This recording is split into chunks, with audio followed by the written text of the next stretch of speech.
السلام علیکم، voice of America Washington سے میں ہوں سارہ زمان اور میں ہوں ثاقب الاسلام۔ اقوام متحدہ کی جنرل اسمبلی کا 72واں اجلاس نیو یارک میں شروع۔ کون سے معاملات زیر بحث آئیں گے، اس کی تفصیلات آج کے شو میں۔ پروگرام میں اور کیا کچھ شامل ہے، دیکھتے ہیں اس کی ایک جھلک۔ یہ ہے وائس آف امریکہ کی پیشکش ویو 360۔ روہنگیا بحران پر امریکہ کے لیے میانمار کے سفیر سے خصوصی گفتگو۔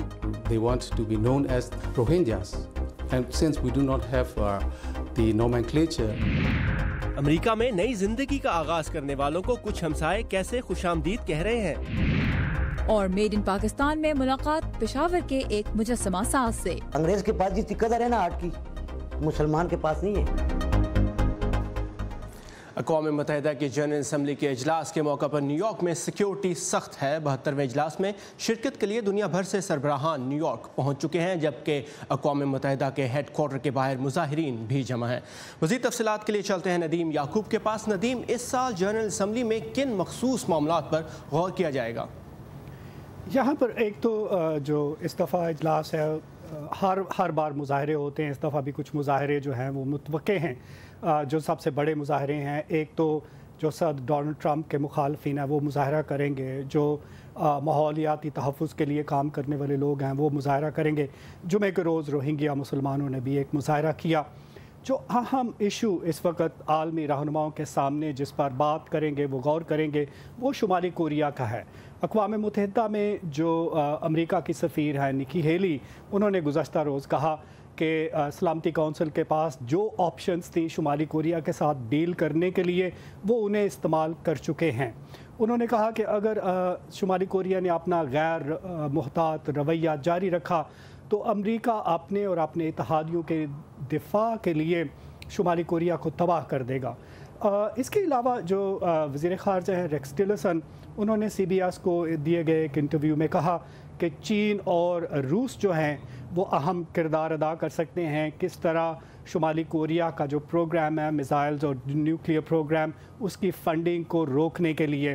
انہوں نے کہا کہ چین جو ہے وہ سب سے زیادہ تیل جو ہے وہ شمالی کوریا کو فراہم کرتا ہے، اور تقریباً 30,000 جو شمالی کوریائی باشندے ہیں وہ روس میں کام کر رہے ہیں۔ ریکس ٹیلرسن نے یہ بھی کہا کہ امریکہ انتظار کر رہا ہے کہ پیونگ یانگ کسی معنی اور تعمیری جو بات چیت ہے اس کے لیے ہمیں جواب دے۔ اس کے علاوہ جو اور کیا ایشوز ہوں گے جن پر جنرل اسمبلی میں بات ہوگی، اس کے لیے آئیے دیکھتے ہیں یہ رپورٹ۔ شمالی کوریا نے 2 ہفتے پہلے زیر زمین ایک جوہری تجربہ کیا، جس کے بعد اسے عالمی سطح پر تنقید اور نئی پابندیوں کا سامنا کرنا پڑا۔ جمعہ کے روز شمالی کوریا نے رد عمل کی پرواہ نہ کرتے ہوئے ایک میزائل فائر کیا جو جاپان کے اوپر سے گزرتا ہوا بحر الکاہل میں جا گرا۔ جنرل اسمبلی میں عالمی رہنما یہ بحث بھی کریں گے کہ کم جونگ ان کا کیا کیا جائے، تاہم کوئی حل نکلتا نظر نہیں آتا۔ اقوام متحدہ میں شمالی کوریا پر کافی بات چیت ہوگی، مگر حقیقت یہ ہے کہ کسی سفارتی پیش رفت کا اگر کوئی چانس ہے تو وہ جنرل اسمبلی کی سائیڈ لائنز پر واشنگٹن اور بیجنگ کے درمیان بات چیت میں ہوگا۔ میانمار میں تقریباً 4 لاکھ روہنگیا مسلمان وہاں فوجی کریک ڈاؤن سے بچنے کے لیے پڑوسی ملک بنگلہ دیش میں پناہ لیے ہوئے ہیں۔ ملک کی قومی رہنما آنگ سان سوچی نے، جنہیں تشدد کو روکنے کے لیے کچھ نہ کرنے پر تنقید کا سامنا ہے، جنرل اسمبلی کے اجلاس میں شرکت نہ کرنے کا فیصلہ کیا ہے۔ اس کے باوجود اجلاس کے دوران اس بحران کے بارے میں 2 اعلیٰ سطحی میٹنگز ہوں گی۔ اس کے علاوہ عالمی رہنما صدر ٹرمپ کو مائل کرنے کی کوشش کریں گے کہ وہ ایران کے ساتھ جوہری معاہدے کو ختم نہ کریں۔ میرا خیال ہے یہ معاہدہ بہت اہم ہے، اس سے تناؤ میں کمی لانے میں مدد ملی ہے اور یہ استحکام کا سبب بنا ہے۔ میری رائے میں تمام فریقین کو ہر ممکن کوشش کرنی چاہیے کہ معاہدہ برقرار رہے۔ عالمی رہنما سمندری طوفان ارما کے نتیجے میں ہونے والی تباہی اور قدرتی آفات سے نمٹنے کے لیے اقدامات پر بھی غور کریں گے۔ کچھ لوگ یہ بھی سوچ رہے ہیں کہ آیا کیریبین اور امریکہ میں حال ہی میں آنے والے سمندری طوفانوں ارما اور ہاوی کے بعد صدر ٹرمپ قائل ہو جائیں گے کہ وہ پیرس میں ہونے والے موسمیاتی معاہدے سے الگ ہونے کے فیصلے کو واپس لے لیں۔